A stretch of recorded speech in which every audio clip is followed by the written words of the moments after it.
let the chickens and stuff out and feed the cats. We got a light snow this morning. It's the first snow of the year. And our panels are getting covered. We're not supposed to get a whole lot though today. No, but it's been cloudy the last.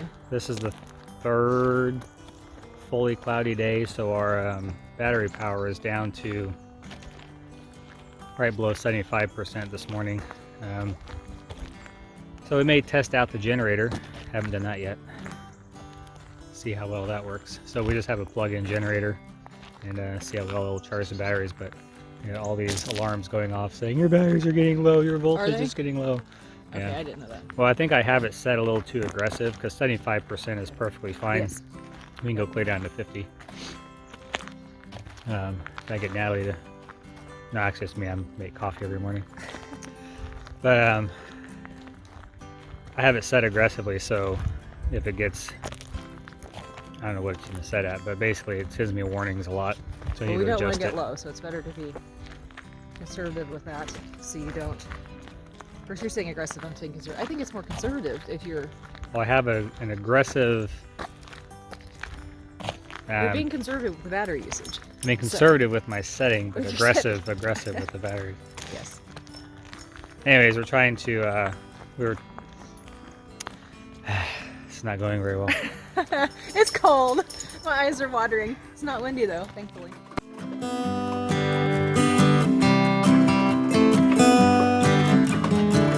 Well, I guess we're gonna have to buy an ash vacuum so we can get in there and vacuum out the ashes. I cannot wait to get this thing working. Yep. Yeah, it's pretty cold. So our plan here is we're going to actually build a mantle and everything here and actually set it inside there as if there used to be a fireplace. Kind of set up as a mock fireplace there. And we got some of our stove pipes and everything laying around. So it's going to go straight up in a 4-inch pipe. It comes out of the back is a 3-inch. And then I have an adapter that turns that into a 4. This guy right here. So this bumps up to a 4-inch. And then the reason why I did a 4-inch was because of my distance. If you're over a certain distance, you cannot use a 3-inch pipe. So I did bump up to a 4, so I figured I might as well do it down here instead of somewhere else in the line. So this will go straight up, and then there's our chimney hole right there. That's actually set up for a 6-inch Pellet, 6-inch Dura Tech vent, which is this one. And then here's my adapter to go from the 4 to the 6. And this, I'm still not 100% sure if that's exactly how this is supposed to fit in there. It seems like it should, you know, screw into the bottom or, you know, twist in like they usually do, but this just sits there. So I'm gonna have to see if that actually works. But it's 4-inch to 6-inch, and it said this is what I needed, but it doesn't exactly seem like it's would work. See all those big gaps around there? Fill it in with hot glue.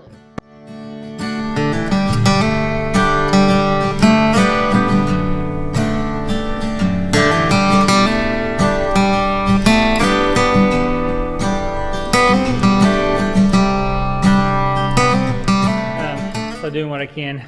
I'm really close to getting the pellet stove hooked up. Just got to figure out the insulation shield. But it's really cold out on the roof, so I'm going to work inside today on putting the Newel Posts in.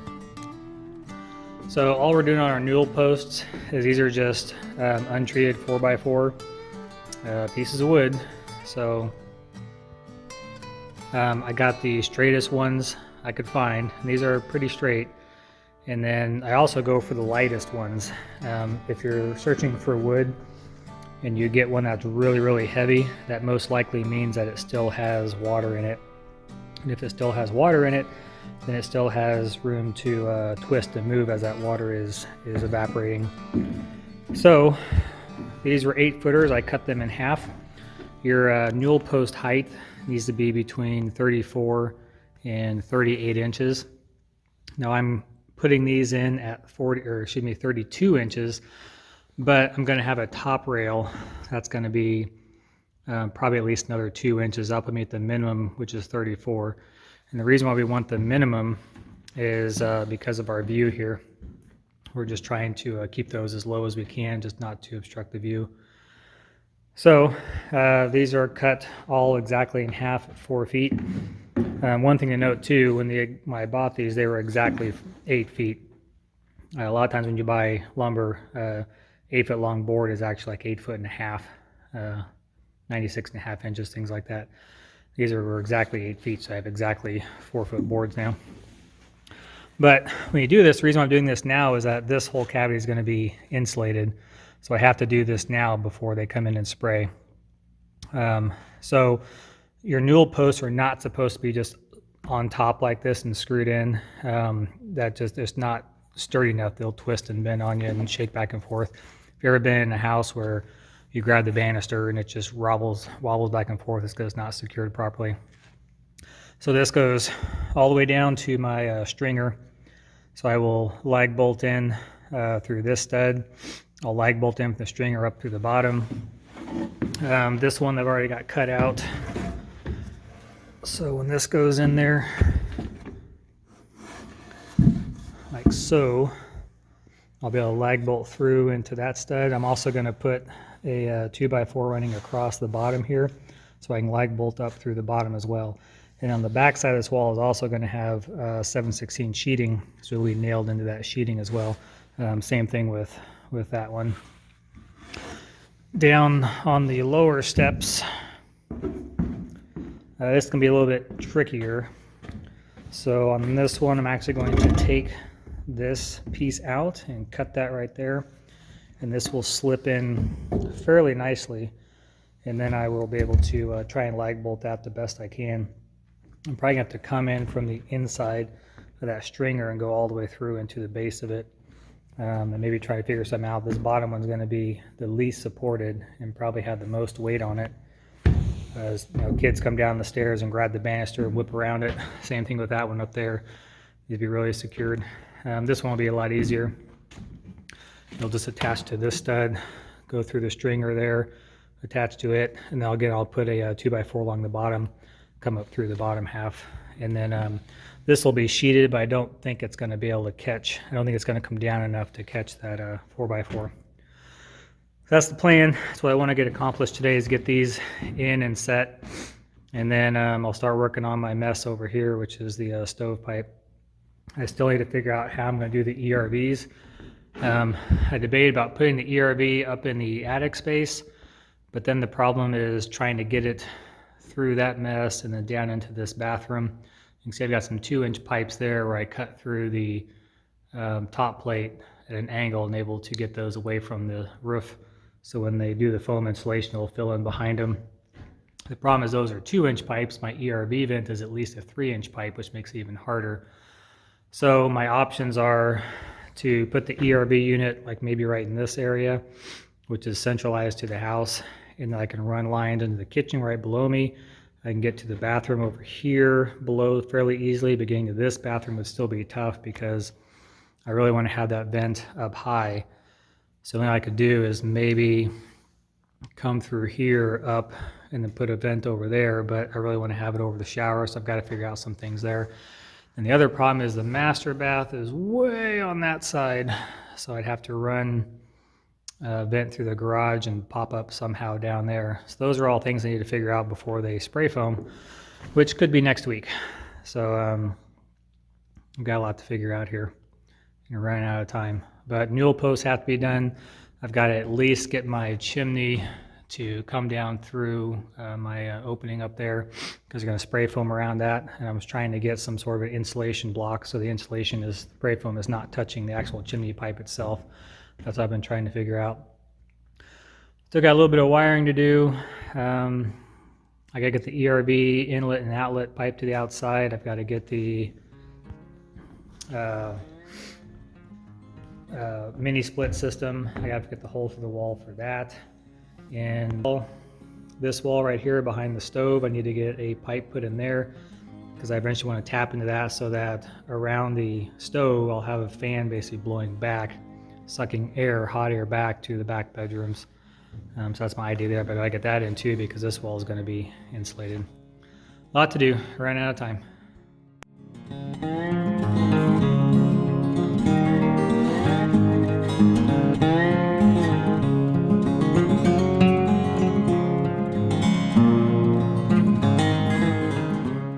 Well, putting the Newel posts up took about as long as I thought it would. Didn't really run into any problems. The one at the base of the stairs was a little bit tough to get to where I felt comfortable. They're all in. So I was a little nervous on this one because it's just had a small piece coming over attaching to there. This was a block that just fell out. I don't think it's really going to cause much of a difference. A lot of my support is up here. These were just 79-cent structural brackets that I bought at Home Depot.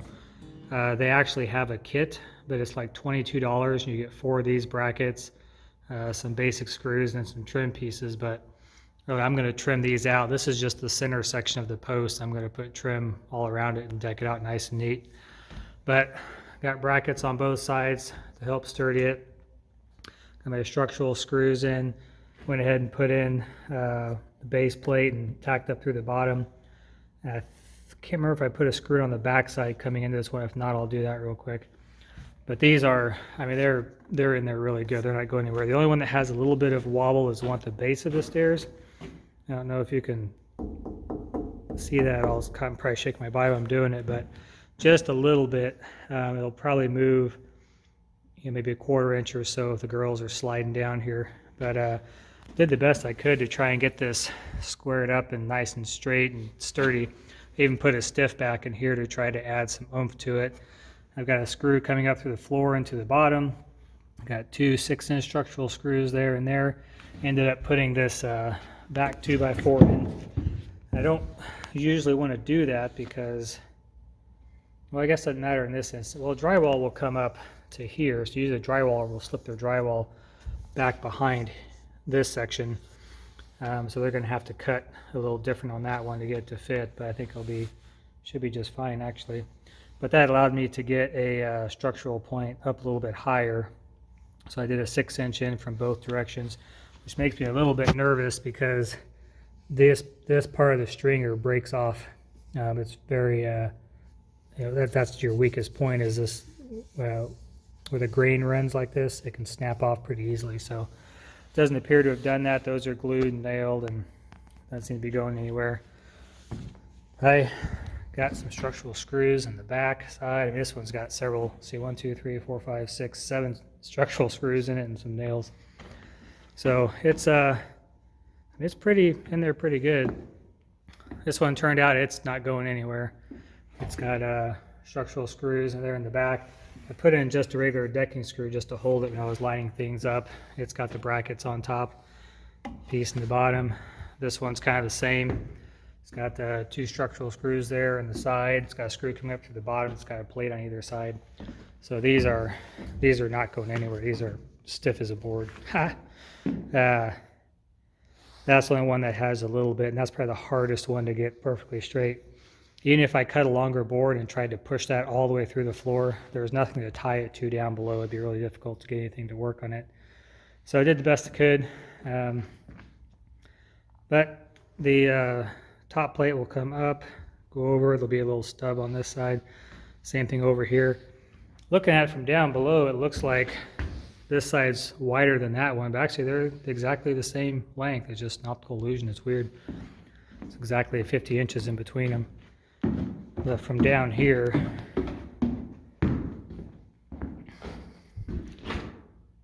doesn't it look like this side is like 6 inches wider than that side? I don't know. It's not. One thing I want to point out is that how I lined these up, if you notice how all my studs are in alignment, they're all perfectly lined up. So it made it really easy to get my Newel post lined up because all my studs are on the same pattern. So I could literally just tie them into the same stud on the other side and they lined up perfectly. Worked out really good. Anyways, that's one more thing off the list.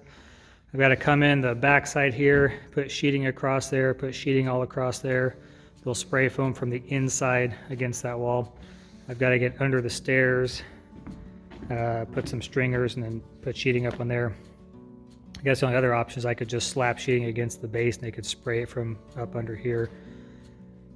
That would probably work too. Not sure what direction I'm going to go with that. It'd be a lot easier for me.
every level should have a magnet.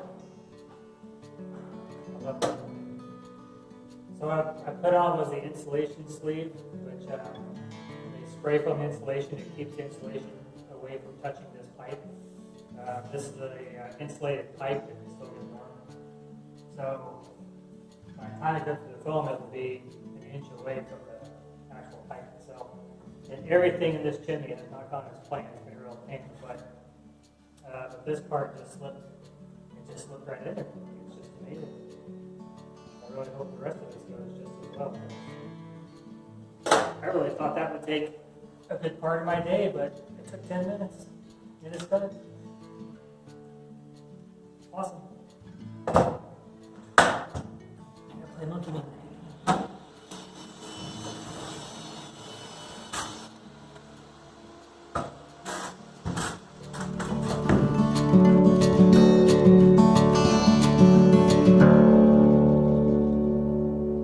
My coffee's almost out. Yeah. Can I have hot chocolate? Yes. All right. Can I use the microwave? Yes. Yes, I can. We're fine. Okay.